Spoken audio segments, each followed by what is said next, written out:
desespero.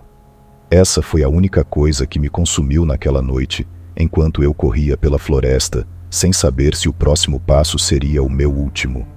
Meu nome é Pedro, tenho 19 anos e o que eu vou contar aqui parece irreal, até para mim, mas garanto que tudo aconteceu de verdade.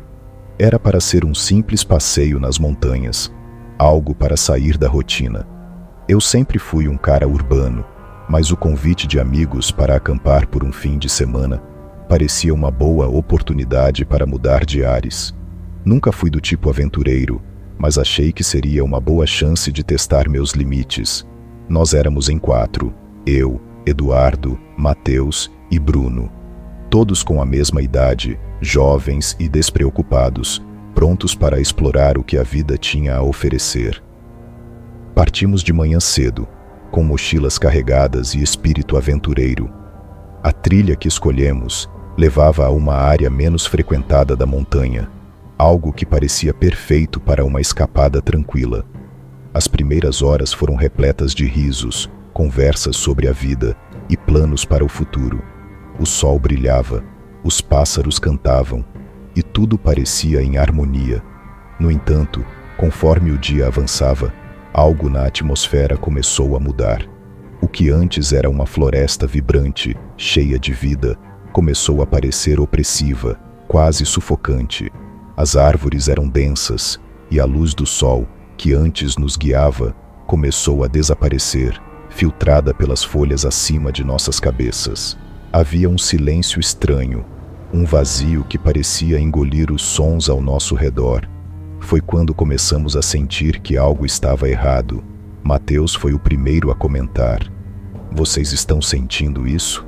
Ele perguntou, sua voz tremendo ligeiramente. Todos nós sentimos, mas ninguém quis admitir.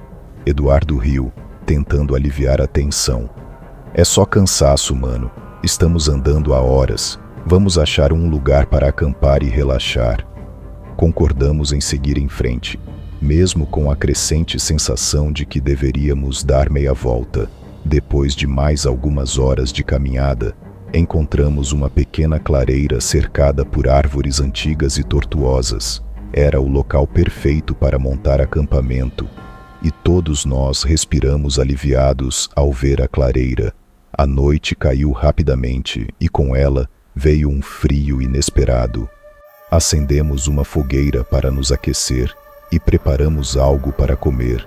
A conversa, que antes era animada, agora estava repleta de silêncios desconfortáveis. Eu não conseguia afastar a sensação de que algo nos observava, escondido nas sombras das árvores. Bruno, sempre o mais quieto do grupo, estava mais inquieto do que o normal. Seus olhos se moviam rapidamente, como se tentasse captar algum movimento ao redor. Foi então que ouvimos um som baixo, distante, mas inconfundível. Era um sussurro, uma voz que parecia surgir do nada. Todos nós congelamos, tentando identificar de onde vinha, mas era impossível. A voz parecia vir de todas as direções ao mesmo tempo. "Vocês ouviram isso?" perguntei, o coração disparado no peito. "Não foi só você", respondeu Eduardo, agora sério, seus olhos fixos na escuridão além da fogueira. A voz continuou, agora mais clara, mas ainda impossível de entender. Era como se alguém estivesse tentando falar conosco, mas em um idioma que nenhum de nós conhecia. O frio na clareira aumentou, e a fogueira, que antes queimava forte, começou a minguar, mesmo que a lenha ainda estivesse lá. "O que diabos está acontecendo aqui?" Mateus perguntou, sua voz tremendo mais do que antes. Decidimos então que seria melhor nos recolhermos para as barracas. Pensamos que talvez, se ignorássemos aquilo, tudo desapareceria. Mas o que aconteceu depois provou que estávamos errados. Eu estava na minha barraca, tentando acalmar meus pensamentos, quando ouvi passos do lado de fora, lentos, arrastados, como se alguém estivesse rondando o acampamento. Fiquei paralisado, o medo me imobilizando. O som ficou mais alto, aproximando-se da minha barraca. Segurei a respiração, torcendo para que fosse apenas algum animal. Mas então, O zíper da minha barraca começou a se mover, muito lentamente, como se alguém estivesse tentando entrar. Meu coração quase parou. Não tinha coragem de me mexer, mas algo dentro de mim gritava para que eu corresse. Quando finalmente o zíper se abriu, vi uma mão, pálida e magra, se estendendo para dentro. Não era a mão de nenhum dos meus amigos, era de alguém, que não deveria estar ali. Sem pensar, chutei a mão com todas as minhas forças e saí correndo da barraca, gritando para que todos acordassem. O acampamento estava um caos. Eduardo e Bruno já estavam do lado de fora, com expressões de puro pânico. Mateus, por outro lado, não estava em lugar nenhum. "Onde está o Mateus?" gritei, minha voz ecoando na escuridão. Ninguém respondeu. Todos estávamos com medo demais para pensar direito. Decidimos procurar por ele, mesmo que tudo dentro de mim gritasse para que fôssemos embora. Pegamos as lanternas e começamos a vasculhar a floresta ao redor da clareira, gritando o nome de Mateus, mas não houve resposta. Depois de algum tempo, Eduardo encontrou algo no chão. Era a lanterna de Mateus, quebrada ao meio, como se tivesse sido esmagada por uma força colossal. Havia arranhões profundos nas árvores próximas, e o chão estava rasgado, como se algo grande e pesado tivesse passado por ali, arrastando tudo em seu caminho. "Isso não é normal", sussurrou Bruno, e eu sabia que ele estava certo. Tentamos não entrar em pânico, mas o medo estava nos consumindo. A cada passo, a escuridão parecia nos engolir mais e mais. Foi então que ouvimos novamente o sussurro, agora mais alto e vindo de todas as direções. Era uma voz, ou talvez várias, falando em um tom que parecia zombar de nós. E então vimos. No meio das árvores, a figura de Mateus apareceu, mas havia algo errado. Seus olhos estavam vazios, sem vida, e seu corpo parecia flutuar, como se não estivesse mais preso ao chão.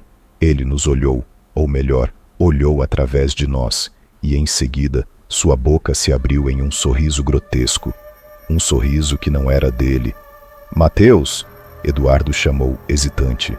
A figura riu, uma risada baixa e gutural que me fez gelar até os ossos. Não era Mateus. Não podia ser.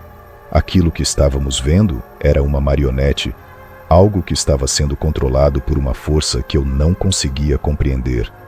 Bruno começou a recuar, mas antes que pudéssemos reagir, a figura de Mateus se moveu em nossa direção, rápido como um raio. Eduardo gritou, e eu fui puxado para o lado, caindo no chão. O que aconteceu a seguir foi um borrão de caos e pavor. Corremos como se nossas vidas dependessem disso, e realmente dependiam. Não olhei para trás, mas podia ouvir os gritos de Eduardo e Bruno se distanciando, sendo engolidos pela escuridão da floresta. A floresta parecia se estender infinitamente, cada árvore se transformando em um obstáculo, cada sombra escondendo algo que eu não queria encontrar. Mas eu continuei, porque a única coisa pior do que continuar correndo seria parar. Depois do que pareceram horas, cheguei a uma clareira. Meu corpo estava exausto e minhas pernas mal conseguiam me sustentar.